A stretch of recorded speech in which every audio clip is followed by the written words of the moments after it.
আলহামদুলিল্লাহ, ভাইয়ের সাথে বোলিং করে অনেক ভালো লাগছে। যখন আমি বোলিং করি, শুরুর দিকে বোলিং করি তখন একটু ব্যাকফুটে ছিলাম। তো ভাই আর শরীফুল ভাই দুজন মিলে আমাকে অনেক কাম ব্যাক করছে এবং বুঝাইছে যে এই লাইনটাতে বোলিং করো কিংবা লাইন ঠিক করে বোলিং করো। কিংবা আমি যখন এই একটা স্পেল বোলিংয়ের পর আরেকটা স্পেল আসছিলাম, তখন ওরা দুজন আমার বলতেছিল যে এটা করলে ভালো হয় কিংবা এটা করলে কি হয়, এগুলো নিয়ে অনেক হেল্প করছে মাঠের ভিতরে।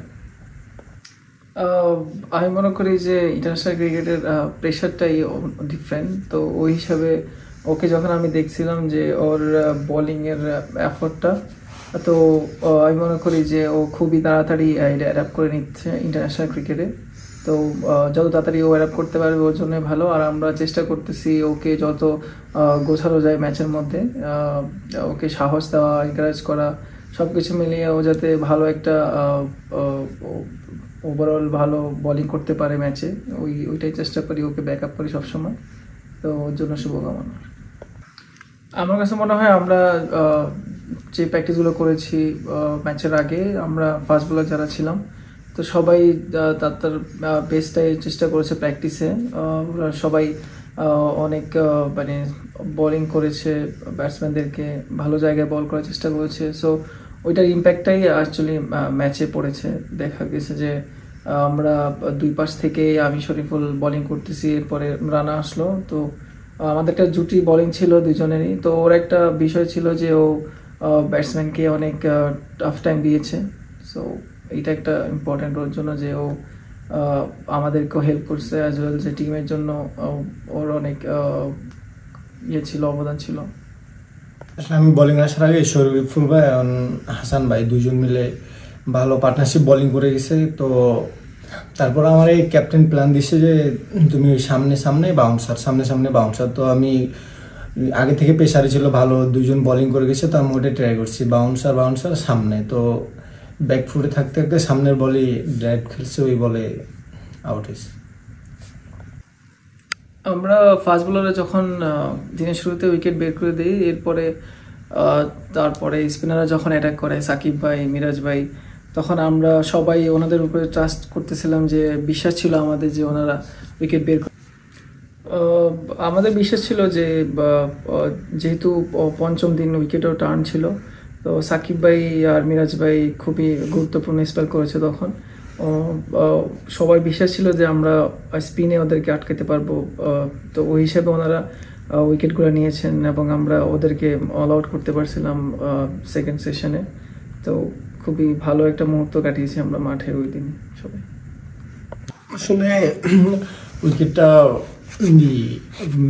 ব্যাটিং ফ্রেন্ডলি উইকেট ছিল। তো আমরা বলাররা চেষ্টা করছি ব্যাটসম্যানকে রুম না দিয়ে লাইন টু লাইন বোলিং করার। এবং আমি যখন বোলিংয়ে আসি সেকেন্ড স্পেলে, তখন ক্যাপ্টেন আমাকে একটা প্ল্যান দিচ্ছে যে তুমি প্ল্যান অনুযায়ী বোলিং করো। তো আমার নিজের প্রতি নিজের বিশ্বাস ছিল এবং ক্যাপ্টেনের আমার প্রতি ভরসা ছিল। তো আমি ওই অনুযায়ী বোলিং করার চেষ্টা করছি। আর আমাদের টিমে ধরেন লিজেন্ড প্লেয়ার আছে সাকিব ভাই, মুশফিক ভাই। তো ওনাদের সাথে এক টিমে খেলা, এটা ধরেন আমার নিজের জন্য অনেক বড় কিছু। সো ওনাদের সাথে খেলতে পেরে নিজেকে নিজে মোটিভেট হয় নিজের মধ্যে, যে না ওনাদের সাথে যাদের খেলা টিভিতে দেখছিলাম তাদের সাথে এখন মাঠে খেলতে পারতেছি। তো এই জিনিসটা নিজের ভিতরে অনেক কাজ করে, মোটিভেট কাজ করে।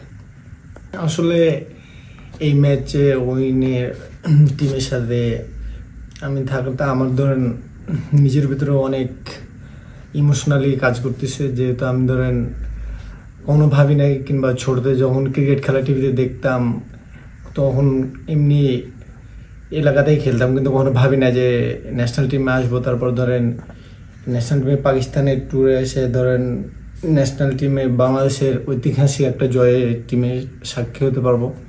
তো মানে এটা বলে বোঝানোর মতো না, অনেক অনেক কাজ করে ভিতরে, ইমোশন। আমাদের পাশাপাশি শরীফুল খুবই দারুণ বোলিং করেছে টেস্ট ম্যাচে। ও যখন বোলিং করে পিছন থেকে দেখতে খুবই ভালো লাগে, আর ওর উপরে অনেক বিশ্বাস থাকে যে ও আর্লি ব্রেক থ্রু দিতে পারবে। আর আমরা ওকে সবসময় এনকারেজ করি বা ওর সাথে থাকি, সবসময় ওকে মানে করে থাকি, মানে চেষ্টা করি যে আমরা সবাই একসাথে থাকি, মিলেমিশে একটা এনভায়রনমেন্ট তৈরি করি যে আমরা তিনজন আছি টিমের, যখন যে কোনো সময় আমরা যেটা প্রয়োজন টিমের একটা ব্রেক তো দিতে পারবো। তো সেই দিকেই সবসময় ফোকাস রাখি। এতটুকু।